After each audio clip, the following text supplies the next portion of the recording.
Essa palavra o Senhor me deu há algum tempo atrás. Comecei a construir esse sermão no mês passado. E quando a profeta citou parte do texto ontem, eu senti como uma confirmação de Deus. Irmão, para mim, essa palavra é sobre o André Fernandes. É sobre a Késia, é sobre a Celeiro, mas é sobre o Matias, é sobre a Laura, é sobre o Miguel, é sobre o Luan, é sobre todo ser que vive, porque a palavra de Deus, ela não fala a respeito apenas dos heróis da fé, mas ela fala a respeito do que cada um de nós vamos viver também. Alguém está pegando isso? Diga amém. Então levanta a sua mão direita e diga: essa palavra hoje é para mim. Diga aí, algo vai acontecer. Gênesis 26, 12 fala sobre o princípio, fala sobre a origem, e fala sobre um homem chamado Isaac, que recebeu como herança do seu pai Abraão poços. Isso era uma herança, era um presente, era uma bênção. Mas como toda boa herança e toda bênção, isso para quem te cerca às vezes se torna um problema. Uma mulher bonita pode se tornar um problema. Uma casa bem construída pode se tornar um problema. Uma unção depositada em alguém pode se tornar um problema. Por quê, pastor? Porque sempre que carregamos algo poderoso, isso pode afetar quem não carrega. Alguém está pegando isso? Diga amém. Sempre que recebemos de Deus uma palavra, isso pode afetar quem não recebeu. Você lembra da mulher que estava lavando os pés de Jesus com um perfume caro? A Bíblia diz que os homens da sala começaram a questionar Jesus no seu interior, porque a entrega total de alguém gera revolta em quem não quer entregar tudo. Entenda isso: quem é apaixonado por Deus vai gerar incômodo em quem não é.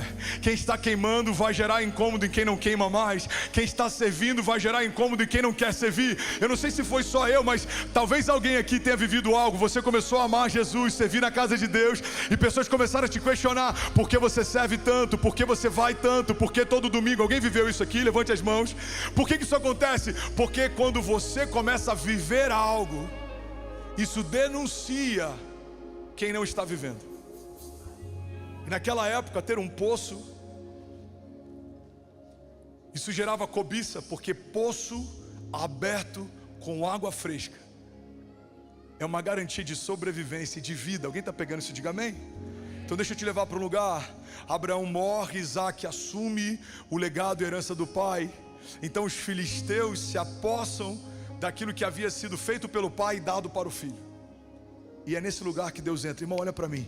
Eu vou tentar compactar uma série e uma pregação. Eu preciso pregar isso essa noite, porque eu creio que é um marco e é uma liberação. Algo vai acontecer dentro de nós aqui nessa noite. Algumas pessoas vão começar a sentir algo se movendo no seu interior. Algumas pessoas vão começar a sentir sua mão queimando.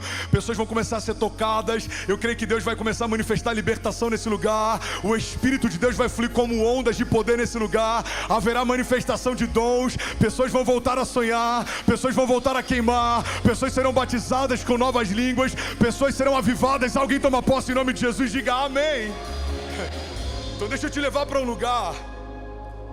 Uma herança justa é estabelecida de pai para filho.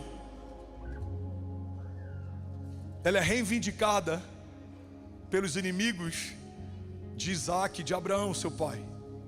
E é para esse lugar que eu quero te levar na história. Vamos juntos.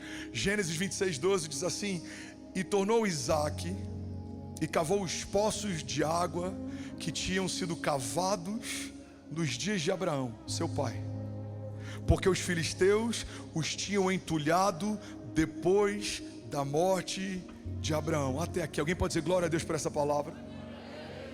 Primeira coisa que eu quero compartilhar é que enquanto Abraão vive, os poços estão intocáveis. Mas assim que a notícia se espalha que Abraão morreu, os filisteus começam a entulhar os poços dele. Irmão, existem momentos da tua jornada que tudo que o teu inimigo está esperando é uma transição, para tentar cancelar o que Deus te entregou, para tentar reivindicar o que Deus já te deu. Esteja atento, porque transições muitas vezes acontecem entre uma vitória e a próxima vitória. Sabe aqueles momentos em que a gente abaixa a guarda, em que a gente tira as armaduras? Sabe aquele momento em que a gente acabou de viver um grande milagre? A gente precisa estar atento. A Bíblia diz que o nosso inimigo está ao nosso derredor, buscando quem possa tragar. Você não é qualquer um, então você não pode se dar ao luxo de abrir brechas, porque você carrega algo precioso, que tem um valor inestimável. Os céus te entregaram algo poderoso. Levante as suas mãos e declare, diga: aquilo que Deus me deu, eu não abro mão. Cada promessa, toda unção, toda palavra, diga: o Senhor deu a mim e a minha casa, e não se apartará dos meus, em nome de Jesus. Alguém pode dizer glória a Deus? Poços representam fontes espirituais, porque onde tem poço, tem sobrevivência. Alguém que tinha um poço, ele tinha garantia de uma herança, ele tinha algo para deixar para os filhos, ele tinha uma garantia de prosperidade. Tudo flui a partir da água da vida. No meio de um deserto, ter um poço é uma garantia de que você vai prosperar. Ter um poço era uma garantia de continuidade geracional. Os meus filhos e os filhos dos meus filhos e os filhos dos filhos dos meus filhos irão bem, porque eu deixei para eles um poço, e desse poço flui água, e da água flui vida, e tudo vai acontecer a partir de um poço que o Senhor me confiou. Alguém está pegando isso aqui? Diga amém. O poço nada mais era do que uma garantia de presença de vida no meio do deserto. Irmão, olha para mim, o profético nada mais é do que uma garantia de vida no meio do seu deserto. Talvez 2026 para alguns seja o seu deserto. Talvez o seu divórcio foi o seu deserto. Talvez o diagnóstico médico seja o seu deserto. Talvez uma crise seja o seu deserto. Mas eu vim aqui profetizar para alguém que tem fé e crê que no meio do seu pior deserto há fontes de águas vivas que vão fluir. Há um poço de Deus estabelecido para você, e ninguém vai entulhar. Alguém toma posse disso em nome de Jesus? Diga amém. Aleluia. Pastor, ter um poço é importante? É, Ricardo. Ter um poço é relevante? É, Mateus. É, Kezinha. É, Lucas. É, Jay. Porque quem tem um poço, ele tem a garantia de que mesmo que o tempo seja contrário, você tem tudo o que você precisa para prosperar. Para você ter ideia, o poço era tão importante que nesse tempo as cidades eram construídas em torno dos poços. Irmão, pega isso daqui em nome de Jesus. Cidades são construídas em torno de poços. Se a Celeiro São Paulo carregar poços, alguém já está pegando isso aqui. Uma cidade será construída em torno desse lugar. Vai mudar a geografia. A gente viveu isso em Alfa, a gente viveu isso em Miami. Eu vi hoje aqui, o pessoal foi me mandando vídeo, famílias chegando com malas vindo para cá. Ontem tinham pessoas de Goiânia, tem pessoas de Angola que vieram para cá, tem pessoas que vieram do Mato Grosso, tem pessoas de Minas Gerais que vieram para cá. Vamos, alguém está pegando isso aqui? Tem gente de Santa Catarina. Cadê o Juliente de Santa Catarina que veio para cá? Juliente está lá, ele veio de Santa Catarina para cá. Tem pessoas se mudando, por quê? Porque onde há poço há vida, e onde há vida há mudança geográfica. Pessoas se movem de lugar. Eu sei que existe algo lá, e eu preciso daquilo que eles carregam. Eu quero carregar o que eles carregam. Alguém comigo diga amém. As malas, e agora eu estou profetizando, serão habituais no lounge da nossa igreja.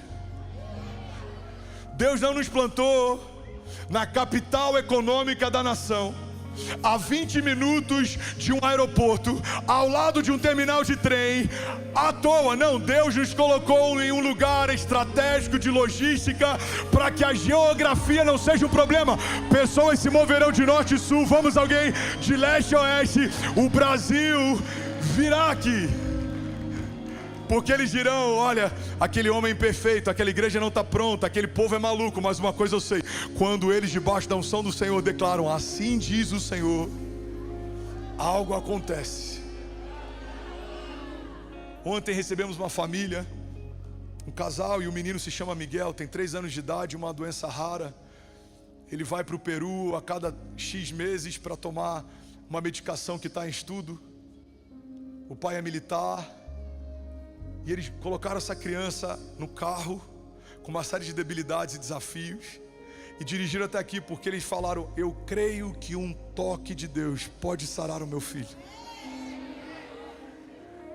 Igreja, a gente pode perder o que for. A gente pode perder estrutura, a gente pode perder patrimônio, a gente pode perder coisas simples que são compráveis e também podem ser perdidas. Mas se não perdermos o temor do Senhor e a unção que Ele depositou em nós, reconstruiremos quantas vezes forem necessárias. Alguém está pegando isso aqui? Você e a sua casa não vão parar, o inimigo não vai impedir aquilo que Deus começou a fazer, porque aquele que começou a boa obra, Ele é fiel para concluí-la. Alguém pode dizer glória a Deus por isso? Cidades eram construídas em torno de poços. Eu lembro que eu estava 3 meses depois de quase ter morrido de uma endocardite bacteriana aguda. Eu estava lá na Califórnia, eu recebi um convite de uma igreja de Los Angeles, e aí eu fui até uma cidade chamada Redding, onde fica Bethel. Eu tinha acabado de vencer a morte, literalmente, 2017. E aí eu estou numa conferência chamada Open Heaven, Céus Abertos. E aí o Bill Johnson começa a citar cada nação que estava ali, as caravanas. Ele falava: a Argentina está aqui, e a Argentina ficou de pé. Brasil está aqui, e aí todo mundo começava a celebrar. Afeganistão presente, Chile presente, Bolívia presente. E aí eu lembro que quando ele falou mais de 15 países, eu comecei a me quebrantar. Quando ele passou de 20 países, eu comecei a chorar copiosamente. Eu falei: Deus, obrigado pela oportunidade de estar aqui. E Deus me disse: filho, as nações estão aí porque os céus estão abertos. E aonde os céus estão abertos, as nações se reúnem em torno disso. Eu tenho a mesma paz nesse lugar desde que a gente reuniu pela primeira vez. E eu quero profetizar: as nações se reunirão em torno de um poço de Deus que está sendo desentulhado na Celeiro São Paulo, na Avenida das Nações Unidas e na Rua Benedito Fernandes. Vamos, levante as suas mãos. Pai, nós declaramos debaixo de céus abertos e da unção do Senhor: quem poderá nos resistir? Avançaremos e teremos todas as setas e dados transformadas em testemunhos, porque sabemos que agindo o Senhor em nosso favor, quem impedirá o seu agir? Levante as suas mãos e declare confiadamente, diga: sabemos que se Deus é por nós, quem? Vamos, declare com autoridade, diga: se Deus é por nós, se Deus é por nós. Vamos, alguém diga: se Deus é por nós. Você pode dar um brado de liberdade no seu lugar. Aleluia, aleluia. Então, onde havia poço, havia futuro. Me ajuda a pregar, fala para alguém perto de você: onde há poço, há futuro. Vamos, sacode alguém do outro lado e diga: onde há um poço, há futuro. Pastor, qual é a minha garantia de que tudo vai ficar bem? Preserve os poços que o Senhor colocou em você. Poços são palavras, promessas, unção, coisas que Deus te disse talvez foram engavetadas, promessas que o Senhor te confiou e talvez foram esquecidas. Igreja de Jesus, eu vim aqui para declarar que é tempo de desentulhar poços. Eu vou falar mais uma vez, e só quem caminha no Espírito e entendeu isso aqui vai tomar posse. É tempo de desentulhar poços. Toda mentira do inferno a teu respeito vai cair por terra. Toda palavra maldita não se cumprirá. Nenhuma arma forjada contra você prosperará. Inimigos que vêm contra você por um caminho, por 7 caminhos eles fugirão. Serão confundidos os que tentarem te confundir. Serão envergonhados os que tentarem te envergonhar. Serão paralisados os que tentarem te paralisar. Serão reduzidos a nada os inimigos de Deus, porque há uma palavra de Deus que garante a igreja de Jesus. Sabemos que em todas essas coisas somos mais do que vencedores. Alguém que é mais do que vencedor aqui pode dizer amém? Aleluia. Abraão cavou poços. Aleluia. Abraão cavou poços. Isaac herdou promessas, mas foram os inimigos que entulharam as fontes. Qual é o papel do pai? O papel do pai, você que é pai, olha para mim. O papel do pai é liberar destino para os filhos. Pastor, meu filho tem que sofrer o que eu sofri. Não. Se você foi feito rei, você precisa educá-lo como um príncipe. Em algum momento ele vai herdar um reinado. Alguém está pegando a simbologia aqui? Então você tem a oportunidade de dar para os seus filhos o que você não teve. Meu pai me maltratava, mas você vai abençoar os seus filhos. Você vai falar, pastor, o meu pai não pôde prover em casa, mas você vai prover e nada vai faltar. Alguns vão dizer, meu pai nunca me ensinou sobre Jesus, mas você vai ensinar. Os seus filhos amarão a palavra de Deus. Alguém está pegando isso aqui? Porque qual que é o papel do pai? Paternidade libera destino. Qual que é o papel do filho? O filho se deleita na herança.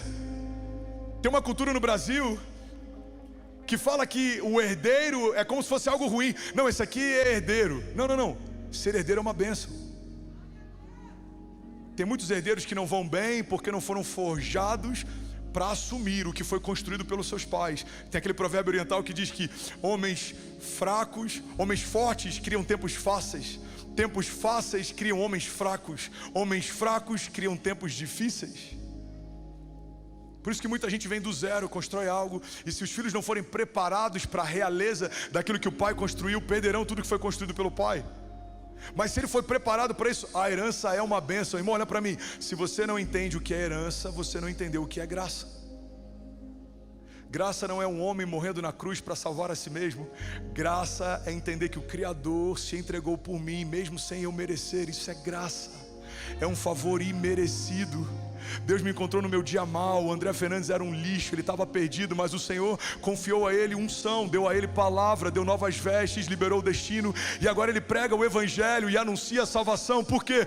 Porque a graça, o favor imerecido de Deus me pegou no meu pior momento, no meu dia mal, me estabeleceu como filho. A palavra de Deus diz que recebemos o espírito de adoção, pelo qual clamamos Abba Pai. Ou seja, tudo que você tem como promessa através da palavra de Deus é uma herança. Você é curado pelo sangue de Jesus. Você comprou a cura? Não, você recebeu. Você é perdoado dos seus pecados pelo sangue de Jesus. Você comprou o perdão? Não, você recebeu. Você foi chamado. Alguém foi chamado? Foi você que se chamou? Não. O Senhor te chamou. Você foi ungido. Você se trancou algum dia no teu quarto, pegou o óleo da unção e derramou sobre a tua cabeça? Não. O Senhor te ungiu. Você se proclamou filho, forjou uma certidão de nascimento? Não. O Evangelho lavrou e assinou com o sangue glorioso de Jesus. E aonde estava órfão, agora está filho. E quem é o seu pai? É o Pai da eternidade, é o maravilhoso conselheiro. Ele é o Deus forte, Ele é o príncipe da paz. Então entenda, você é filho por herança, você é justo por herança, você é salvo por herança, você é curado por herança, você é lavado por herança, você é mais do que vencedor por herança. Então levante as suas mãos e declare com autoridade, diga, a herança é uma bênção. Vamos, alguém aqui diga, a herança é um presente.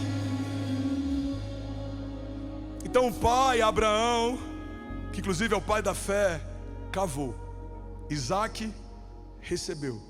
E os inimigos entulharam. Olha para mim.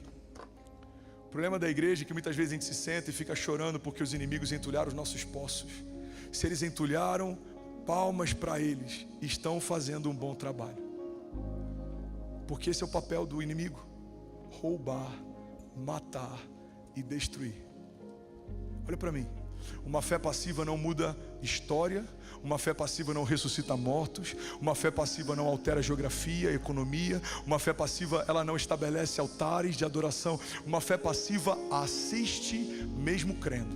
Eu creio que Deus pode, mas não faço nada a partir das minhas crenças. Pega isso aqui, irmão, eu sinto uma graça e uma unção de revelação aqui nessa noite. Alguém está recebendo em nome de Jesus? Então uma fé passiva, ela assiste. E aí quando o inimigo vem e entulha, o que alguém que tem uma fé passiva faz? Murmura, reclama. Porque é mais fácil deixar o inferno fazer o trabalho dele e eu não fazer o meu, e no final da história reclamar sempre que o inferno é mau. Não, irmão, se o inferno está fazendo o trabalho dele, palmas para ele. Ele continua roubando, continua matando e continua destruindo. A pergunta que não quer calar é: em que momento da história a gente vai fazer o nosso papel como igreja? Pastor, qual é o meu papel como igreja? Ter a revelação das promessas que o Senhor te fez, saber o que o Senhor te confiou, discernir a agenda e o tempo de Deus e caminhar à altura da identidade que você tem. Isso é tudo que você precisa saber. Eu sou quem Deus diz que eu sou, eu tenho o que Deus diz que eu tenho, eu posso o que Deus diz que eu posso. Então seus inimigos dirão: você é fraco. Você fala: mais fraco do que você imagina. Mas é a partir da minha fraqueza que a força de Deus se revela. Alguns vão dizer: você não sabe nada. Você vai falar: é verdade, eu não sei, mas o meu Pai sabe todas as coisas, e Ele é o meu maravilhoso conselheiro. Ele me aconselha, Ele diz: vai, eu vou. Ele diz: para, eu paro. Ele diz: entra, eu entro. Ele diz: sai, eu saio. Então entenda, por mais que eu não saiba, Ele sabe. Por mais que eu não possa, Ele pode. Alguém está dizendo, alguém pode dizer glória a Deus por isso aqui? Abraão cavou, Isaac recebeu, e os inimigos entulharam. Eu vim aqui profetizar sobre alguém que teve poços entulhados. O que você vai fazer a partir do que fizeram com você? Você pode abandonar uma herança que é justa e é tua por direito. Você pode viver como um homem comum. Você pode desanimar, você pode desistir. Você pode ser alguém que vive debaixo de um espírito de autocomiseração. Ou você pode continuar cavando.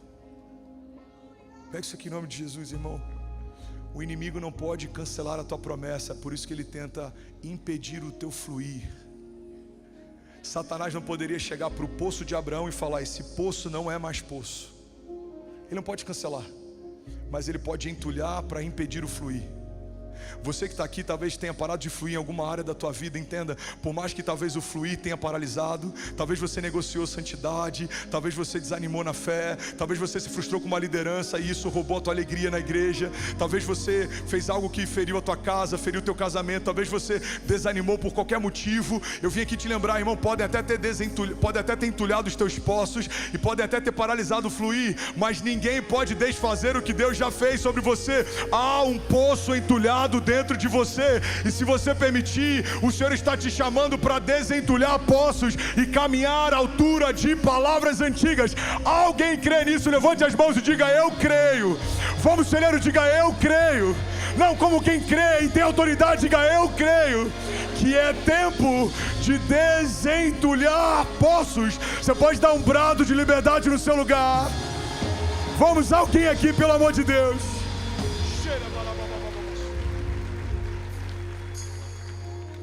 Mesmo que algo tenha acontecido, eu vim aqui nessa noite declarar: é tempo de voltar a fluir. Fala para quem está do seu lado: é tempo de voltar a fluir. É uma chave poderosa. Alguém está recebendo algo de Deus aqui nessa noite? Posso pregar mais 20 minutos? Alguém está comigo aqui em nome de Jesus? Se você está cansado ou quer ir embora, eu repreendo a tua carne, de verdade, porque não é possível que a gente vai sair daqui da mesma forma que a gente entrou. Não é possível que a gente vá para um estádio de futebol, chegue 2 horas antes, fica 1 hora depois, estacionamento, trânsito, e na igreja 20 minutos a mais, já começa a gerar em nós comichões, a gente já está preocupado, olhando para o relógio. Não é possível que na Copa lá no Japão, a gente acordava de madrugada para assistir um jogo da seleção, mas não pode semear meia hora mais na igreja. Alguém comigo aqui diga amém. Aleluia. Então fala para quem está do seu lado: se você quer ir embora cedo, não me faz passar vergonha. Se aquieta aí, que a palavra de hoje vai mudar a nossa história em nome de Jesus. Aleluia. Pega essa chave, ainda bem que eu vim, Jesus. O entulho sempre vem depois de um avivamento. O entulho lançado sobre os nossos poços sempre vem depois do avivamento. Neemias ouviu como estava a cidade, chorou a saber das muralhas, jejuou, foi ao rei, pediu recursos, se moveu. Até então o inferno está passivo. Vamos ver até onde ele vai. Mas quando ele começa a avivar o povo, reunir todos eles, apontar uma visão, construir unidade, reconstrói as muralhas, aí o que acontece? Tentam entulhar os poços, enviam mensageiros, tentam confundi-los. Ei, desce, queremos conversar com você. Ele diz: estou ocupado demais com uma grande obra, não tenho tempo para isso. Alguém está pegando isso aqui? Jesus nasceu, tentaram paralisá-lo no ventre, mataram todos os primogênitos daquela geração, porque se espalhou a notícia que o Salvador estava vindo naquele tempo.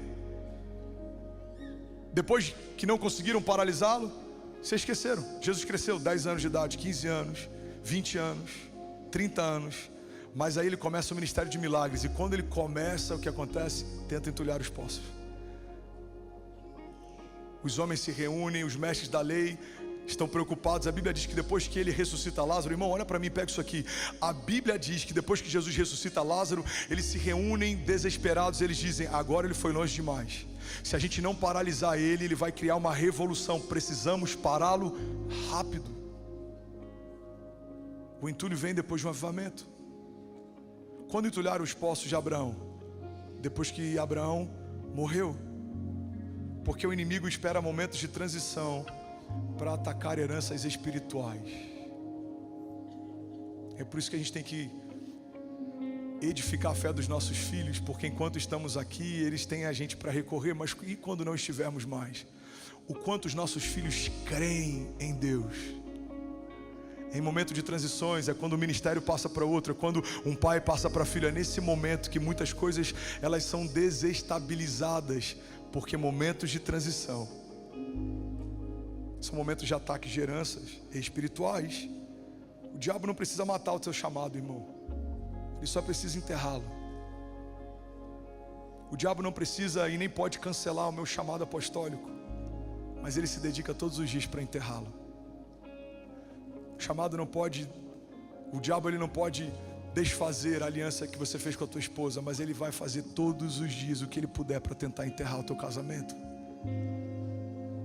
Ele não pode cancelar a tua identidade. Lembra da primeira tentação de Jesus? Se você é o Filho de Deus, o diabo poderia fazer o Filho de Deus deixar de ser filho? Não. Mas se ele consegue colocar dúvida na identidade do filho, ele está enterrando o chamado dele. Se Jesus não tivesse ouvido do Pai antes da tentação no deserto: esse é o meu filho em quem eu tenho o meu prazer, talvez aquela tentação poderia balançá-lo, porque ele era 100% Deus, mas era 100% homem. Tira para mim essas cadeiras aqui, produção. Então entenda isso: o diabo não pode cancelar quem você é. Levante suas mãos e declare: eu sou quem meu Pai diz que eu sou. Mas ele pode colocar dúvida em você sobre quem você é. Síndrome do impostor, ansiedade, medo, insegurança.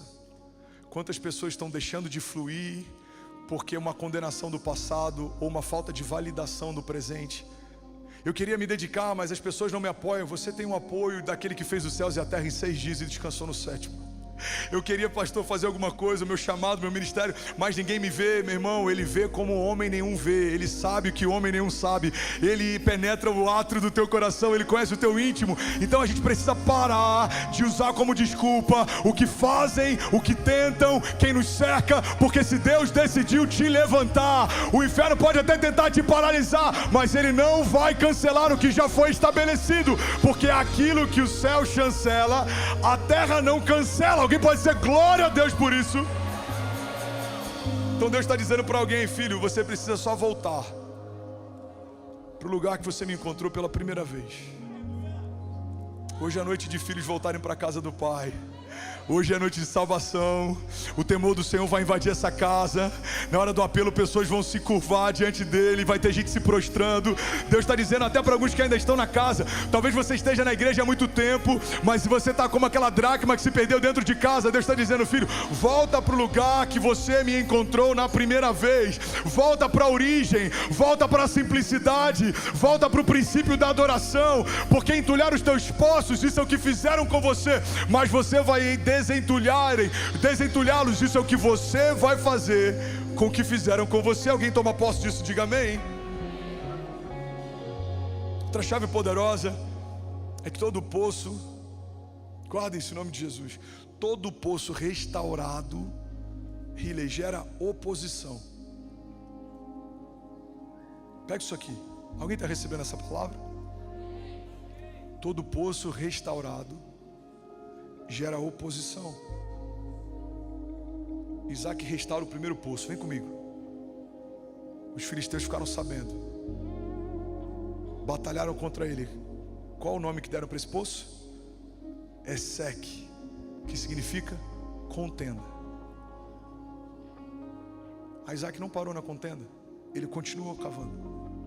Fala para quem está do seu lado: você não vai parar na contenda, você vai continuar cavando. Aí ele desentulha o segundo poço. E aí militam contra ele. E aí qual o nome que ele dá para esse poço? Sitna. Sabe o que significa? Acusação. Primeiro, seus inimigos vão tentar contender com você. Se não te pararem, vão começar a te acusar. Irmão, olha para mim. Jesus foi chamado de beberrão. Começaram a dizer que ele curava em nome de Beuzebu. Se Cristo foi caluniado, você acha que eu e você não seremos? Se Cristo foi resistido, você acha que eu e você não seremos? Irmão, a única pessoa que não vai ser resistida é o anticristo. E eu creio que a agenda dele já está acelerada. Ele será apresentado como pacificador e aquele que trouxe unidade às nações. Ele vai estabelecer paz, ele vai finalizar guerras antigas e históricas, e ele será celebrado por todos, e até os escolhidos serão confundidos, alguns deles. O único que vai ter uma aceitação unânime é o anticristo, mas Cristo foi rejeitado. Aí ele foi crucificado por aqueles que diziam Hosana. A mesma multidão agora grita: crucifica-o. Irmão, nada mais simbólico do que a crucificação que aconteceu no Calvário. Um ladrão foi anistiado para que Jesus fosse preso. Um ladrão foi solto para que Jesus fosse morto. Não é que não havia opção, deram opção. E qual era a opção? Um ladrão conhecido. O que disseram? A gente prefere ficar com esse ladrão do que com aquele que se diz Salvador. Diga comigo: primeiro poço, contenda. Segundo poço, acusação. Por que isso acontece, pastor? Porque a oposição sempre começa a surgir quando a água começa a brotar. Vou falar de novo e alguém vai pegar isso daqui. Compra um terreno, ninguém está nem aí. Vá para o deserto, ninguém está nem aí. Começa algo, era só mato, ninguém está nem aí. Se espalha a notícia, tem água lá. Se prepara, porque aí começa a oposição. Pega isso aqui. Você não é ninguém, ninguém está nem aí. Começou a crescer, pessoas começam a te observar. Lidera o lugar que Deus te colocou. Começa a oposição.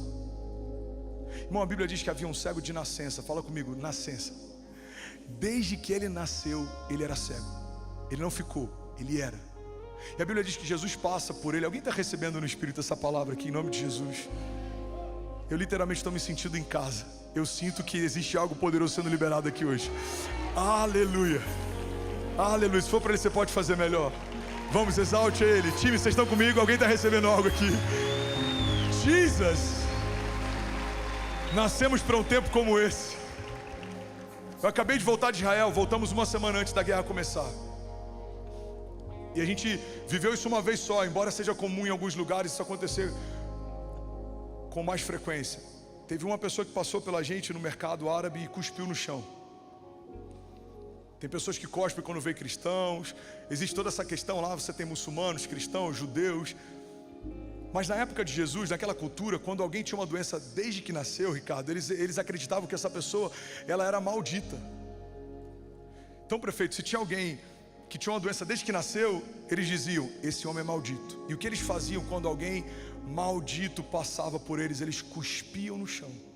Alguém está pegando isso aqui? Aí Jesus passa por esse homem. E a Bíblia diz que ele faz algo inédito. Não há relato de outra cura da mesma forma que foi feita aquela cura. A Bíblia diz que Jesus cuspiu no chão, fez um lodo e colocou sobre os olhos daquele homem, mandou ele se lavar e ele foi curado.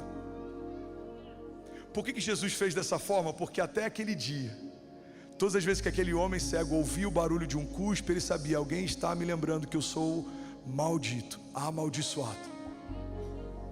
Jesus não está curando só o físico, Jesus está curando a alma dele. Jesus está ressignificando a dor dele. Ele está dizendo: a partir de hoje, quando você ouvir o som de um cuspe, você não vai lembrar de maldição, você vai lembrar do teu milagre. Eu lembro desse som, foi com esse som que eu voltei a ver, foi com esse som que o mestre se revelou. Alguém está pegando isso aqui em nome de Jesus?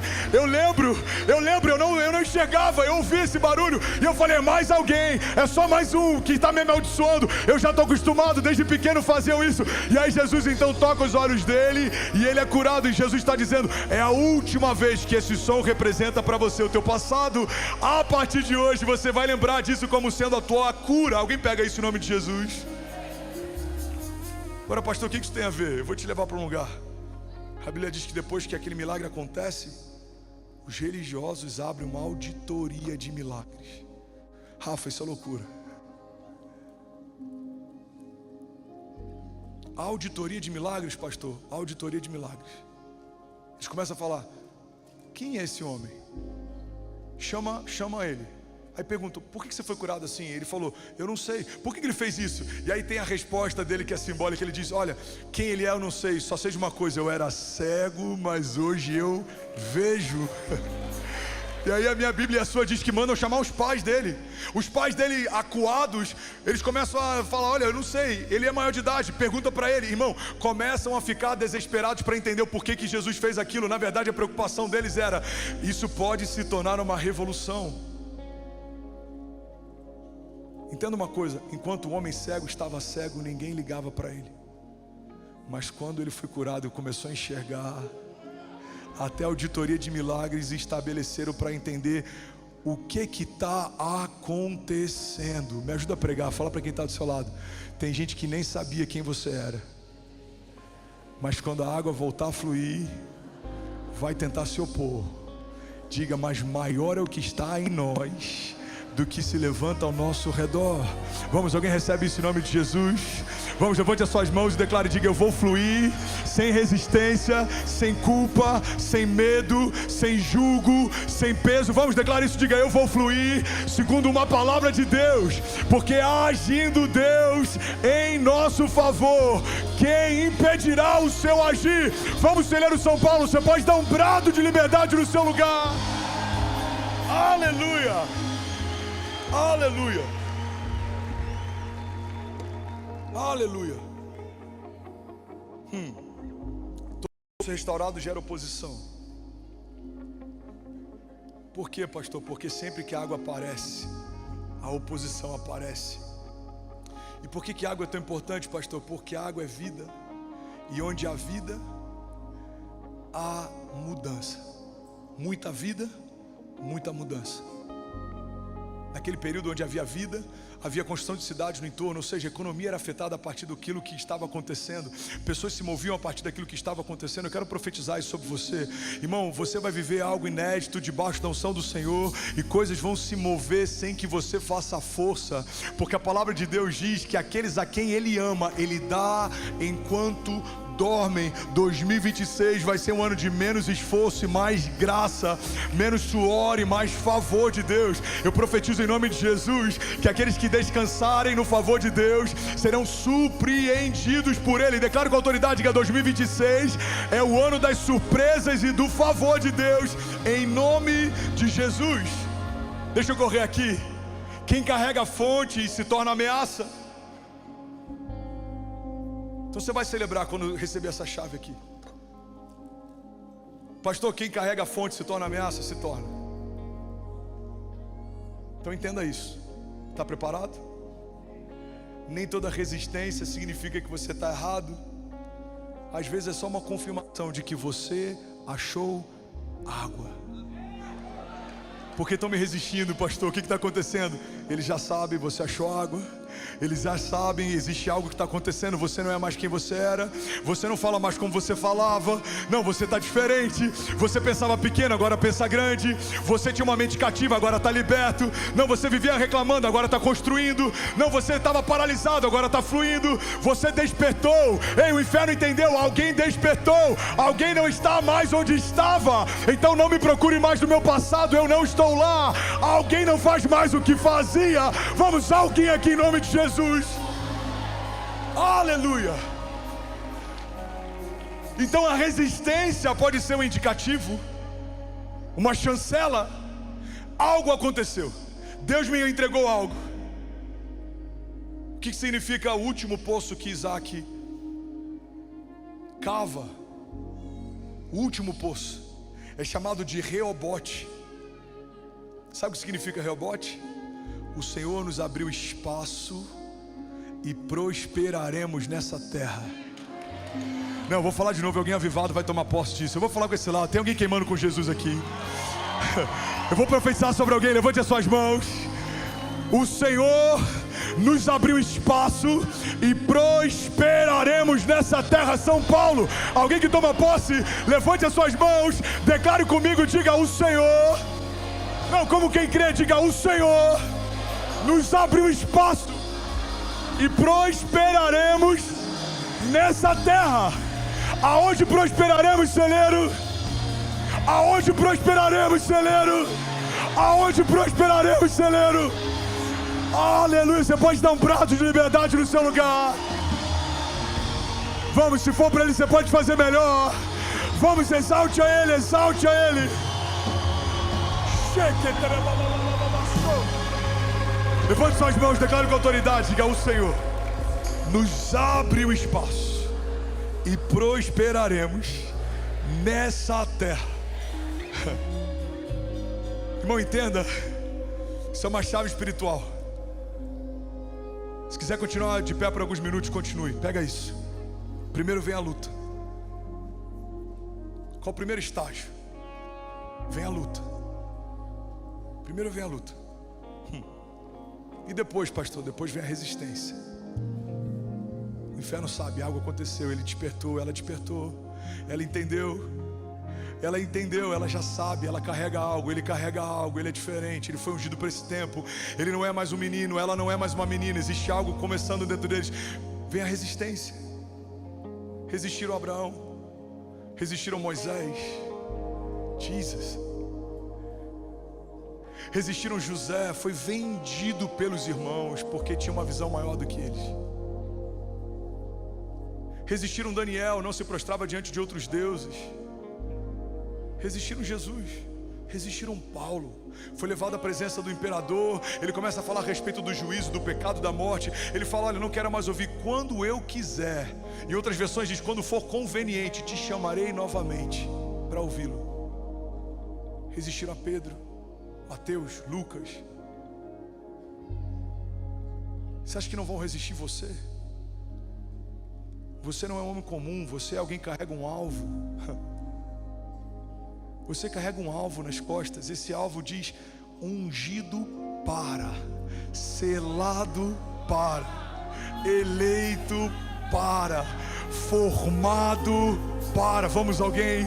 Ele foi criado para, ele foi separado para, ela foi chamado para. O inferno olha o que está escrito sobre você e ele teme e ele treme, porque ele sabe que desde a eternidade passada toda palavra que saiu da boca de Deus se cumpriu. Guarda isso. A Bíblia diz que quando ele foi deposto, se for para Jesus você pode fazer melhor. A Bíblia diz que ele caiu com 1/3 dos anjos dos céus. Então, enquanto Deus formava tudo que existe, ele estava lá, ele viu Deus chamar cada herói da fé e viu o que fez com eles. Ele viu ele falar a respeito do verbo encarnado e viu o verbo se encarnar. Ele viu Maria recebendo uma semente incorruptível e gerando Jesus no ventre virgem. Ele viu Isabel não podendo gerar, recebendo um filho da promessa e parindo João Batista. Ele viu, e é por isso que quando Deus falou algo a teu respeito, o inferno sabe, todas as vezes que Deus disse algo, aconteceu. A resistência é um indicativo maravilhoso de que existe algo precioso dentro de você e que o inferno rejeita. Alguém está comigo? Fala comigo. Primeiro vem a luta, depois a resistência. Agora você vai falar com autoridade. E depois vem o alargamento. Recebe isso aqui em nome de Jesus. Deus não te leva para um espaço amplo na primeira etapa da tua jornada. Primeiro Ele testa a tua motivação e a tua perseverança, porque Ele forma você durante o processo. Ele tira Abraão do meio de um lugar de paganismo, mas Ele não leva já para a paternidade da fé. Não, Ele tira da terra dos pais e leva para o deserto. Pega isso aqui, irmão. Pastor, deserto é de Deus? Alguns são. Jesus recebeu uma porção do Espírito e foi levado pelo Espírito ao deserto. Abraão ouviu a voz de Deus e foi convidado por Deus ao deserto. O povo foi guiado por Moisés e eles caminharam em direção à terra prometida pelo deserto. No deserto Deus faz fluir fontes de água viva. No deserto Ele faz oásis serem gerados no meio do caos. No deserto Ele se revela. Agora, todo deserto é de Deus, pastor? Não. Tem desertos que já era para você ter saído. Não saiu porque não entendeu que esse processo já era para ter acabado faz tempo. Deus queria te ensinar algo que você já poderia ter aprendido. Entenda isso: desertos são escolas da fé, mas não são lugares de moradia. Desertos são lugares de passagem. Deus nunca levou nenhum dos heróis da fé da promessa até a terra largada, da noite para o dia, porque Ele sempre formou a partir do processo. Pega essa chave em nome de Jesus. Deus testa a tua perseverança antes de liberar o teu território. Vou falar isso, alguém vai receber isso em nome de Jesus. Deus prometeu algo, Deus te deu um sonho, Deus te deu uma visão, Deus te deu um chamado, Deus te deu um ministério, Deus te deu uma ideia, Deus te deu um casamento, Deus te deu filhos, Deus te prometeu algo. Deus vai testar a tua perseverança antes de entregar para você o teu território. Foi assim com os antigos e assim até hoje. Mas eu quero fazer algumas declarações proféticas antes da gente finalizar. Você está comigo? Alguém aqui ainda? Feche teus olhos, levante as suas mãos em nome de Jesus. Pode levantar só sua mão direita.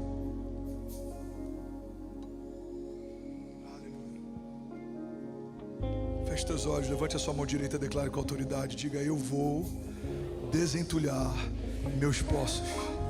Diga: minha fé vai voltar a fluir. Diga com autoridade: aquilo que Deus começou não morreu. Diga: há fontes de Deus dentro de mim. Deus está me levando a lugares altos, a lugares largos. Declare com autoridade. Diga: há espaço preparado para mim e para os meus. Diga: eu viverei expansão sem medo. A minha casa viverá dias de paz. A minha família florescerá. Vamos, celeiro São Paulo, diga: eu estou entrando em uma estação de crescimento sobrenatural. Você pode dar um brado de liberdade no seu lugar. Vamos, será que alguém pode, pelo amor de Deus, fazer barulho? Vamos, celebra Ele, exalte a Ele. Vamos, 1 minuto sem parar. Vamos, você pode dar um brado de liberdade no seu lugar. Exalte a Ele, exalte a Ele. Aleluia, aleluia. Eu vou finalizar aqui. O segredo de Isaac é que Isaac não brigou. Isaac continuou cavando. Celeiro, olha para mim. Se você quiser brigar, vai fazer o que qualquer homem comum faz. Mas se você não brigar e continuar cavando, você vai fazer o que o inferno odeia. Por que o inferno odeia, pastor? Porque quem cava encontra. A Bíblia diz que aquele que bate, a porta se abre. Aquele que procura, encontrará. Aquele que clama, receberá resposta. A Bíblia diz: clama a mim e responder-te-ei e anunciar-te-ei coisas grandes insondáveis que não sabes. Tudo que o inferno quer é que você responda. Joga o mesmo jogo. Perca a esperança, perca a alegria, perca o sono, perca a paz. Mas pastor, o que acontece se eu não for para esse lugar? Aí os seus adversários é que perderão a paz, a alegria, a esperança, porque eles vão entender, ele não vai jogar o meu jogo, agora é Deus quem faz por eles. Guarda isso aqui em nome de Jesus. Alguém está pegando isso aqui? Levanta sua mão. Isaac não lutou por territórios, ele continuou cavando. Isaac não lutou pela herança, ele continuou cavando. Isaac não lutou por aquilo que ele tinha por direito, ele continuou cavando. Levante suas mãos e declare, diga, eu não vou lutar por aquilo que já é meu, eu vou continuar cavando. Diga, isso é maturidade espiritual, isso é confiança em Deus. Diga, podem tentar tirar, paralisar, me amedrontar, entristecer, me paralisar. Diga, mas eu continuarei cavando, porque se Deus é por nós, quem será contra nós? Declare com autoridade, diga, as batalhas que Deus quer que eu vença, eu não vou vencer discutindo, eu vou vencer me aprofundando. Vamos, pega isso aqui, você vai se aprofundar em Deus e Ele vai se revelar para você. Feche teus olhos, eu quero profetizar sobre você. Feche teus olhos, feche teus olhos, existe uma unção fresca fluindo nesse lugar. Feche teus olhos. Você vai se aprofundar em Deus e Ele vai se revelar a partir da palavra. Você vai buscá-lo de dia, de tarde, de madrugada, e Ele vai falar para você os sonhos que tem a teu respeito. Você em alguns momentos vai se sentir desanimado, isso é normal, você é carne, mas você também é espírito e carrega promessas de Deus dentro de você. Então o que eu faço, pastor, no dia mal? Traga à sua memória o que te dá esperança. Você vai procurar a Ele, vai buscar a Ele em secreto, e o Deus que te ouve em secreto te recompensará. Pai, eu declaro em nome de Jesus sobre cada mão levantada, sobre cada nação que nos ouve, sobre cada família representada, sobre cada homem posicionado e sobre cada mulher que o Senhor tem levantado para esses dias. Avançaremos debaixo de uma unção que é irresistível. Sabemos, Jesus, que debaixo de uma palavra Tua, nós não precisamos nos preocupar, precisamos apenas continuar crendo, confiando, declarando, profetizando. Vamos continuar cavando. Há novos poços para nós desentulharmos. Por mais que existam poços que geram contenda, por mais que existem poços que geram resistência, sabemos que no final da história há uma terra alargada, preparada pelo Senhor para nós, e nós prosperaremos nessa terra, em nome de Jesus. Se você crê nisso, irmão, dê um brado de liberdade no seu lugar.